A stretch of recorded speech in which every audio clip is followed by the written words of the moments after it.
CCA online classes में आपका हार्दिक स्वागत है।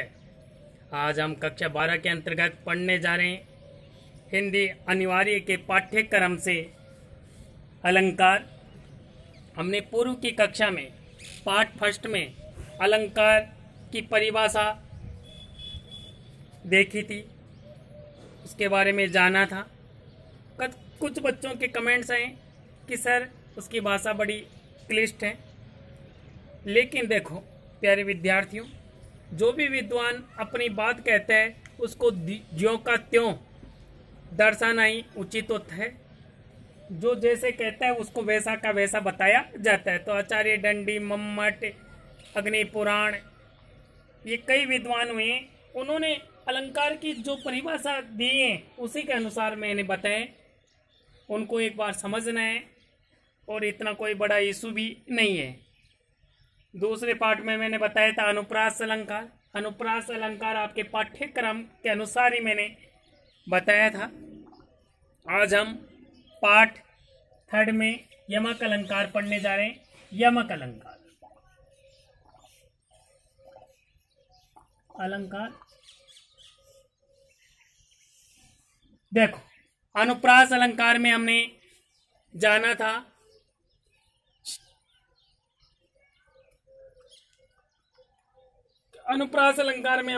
था वर्णों की आवृत्ति। यहाँ होती है शब्दों की आवृत्ति, शब्दों की आवृत्ति। अब इसी के अनुसार हम परिभाषा बनाते हैं। जिस काव्य में शब्दों की आवृत्ति हो तथा प्रत्येक बार अर्थ की भिन्नता हो, प्रत्येक बार अर्थ की भिन्नता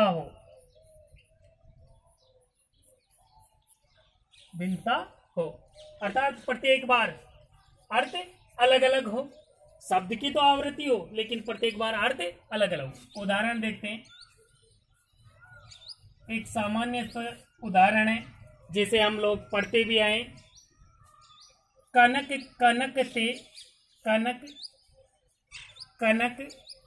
ते सो गुनी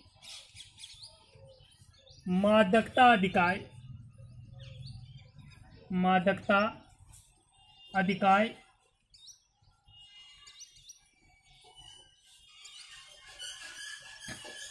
या खाए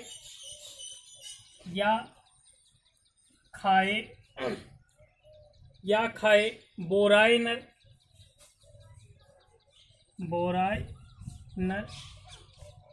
या खाए बोराय नर या पाए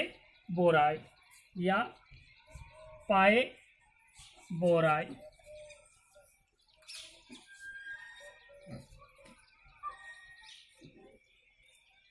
देखो, कनक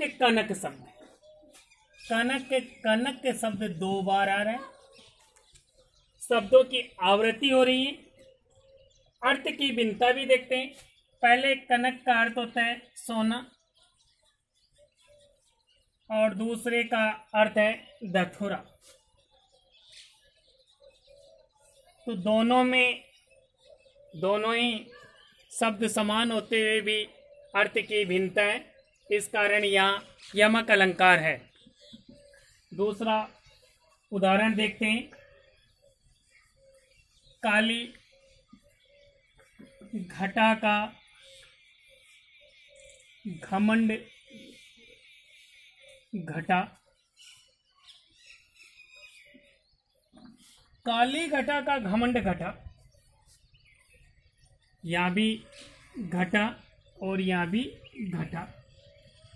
तो यहाँ पे देखते हैं घटा का अर्थ है बादल, काले बादल। काले बादलों का घमंड, उनका अहंकार गठा यानी कम हुआ।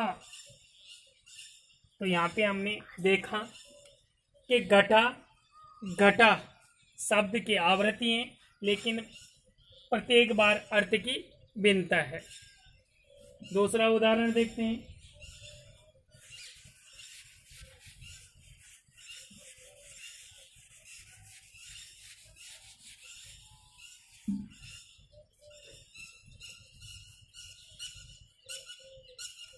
तीन बेर खाती थी, तीन बेर खाती है, बेर खाती है, तीन बेर, बेर बेर, यहाँ बेर शब्द।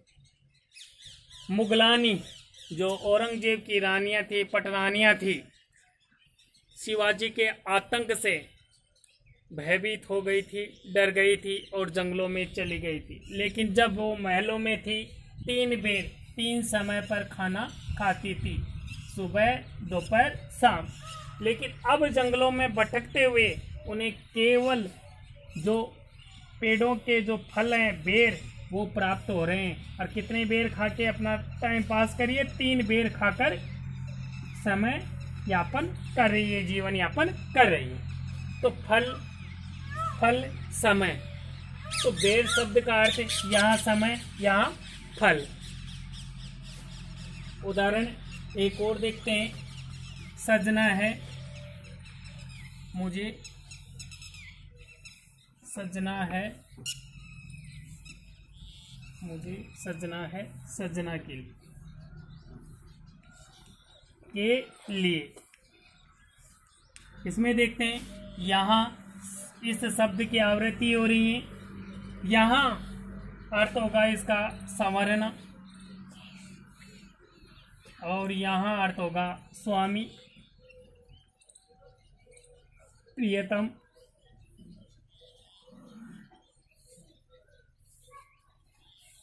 एक दूसरा और उदाहरण बताता हूं। सारंग ले सारंग चल्यो, सारंग पूग्यो आए। जे सारंग सारंग कहे तो मुख का सारंग जाए। सारंग ले सारंग उड्यो, सारंग पूग्यो आए। सारंग सारंग कहे तो मुख को सारंग जाए।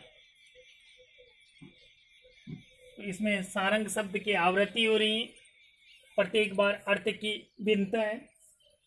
देखें,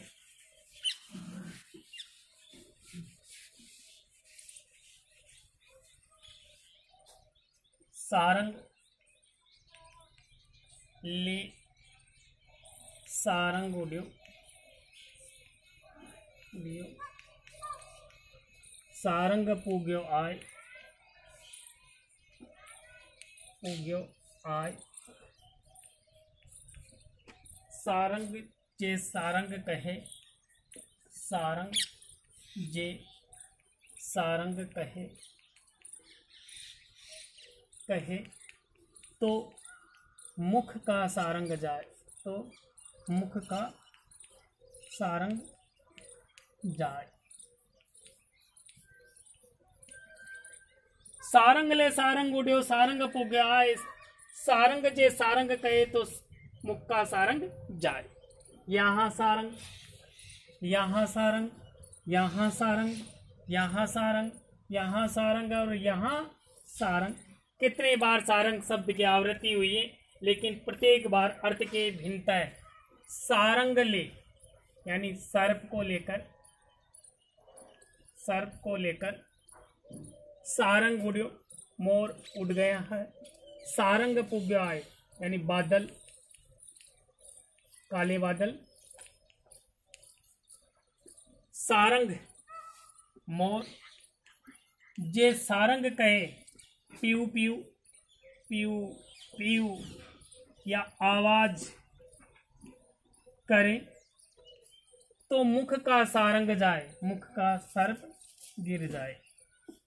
एक मोर अपने मुख में सर्प को दबाकर उड़ चला और उसी समय आकाश में काले बादल छा गए। उन बादलों को देखकर मोर प्यू प्यू करना चाहता है, और अगर प्यू प्यू करता है, प्यू प्यू की आवाज़ निकालता है, तो उसके जो मुख में जो सारंग है, सर्प है, वो छूट जाए या गिर जाए। तो इस प्रकार से हमने देखा यहाँ शब्दों की आवृत्ति हो रही है और प्रत्येक बार अर्थ की भिन्नता है। मुझे आशा है कि आपको यमक अलंकार बड़े ही सरलतम रूप से समझ में आया होगा। फिर भी कोई समस्या रहती है तो मुझे कमेंट्स के माध्यम से ज़रूर बताएं। आज के लिए इतना ही, धन्यवाद।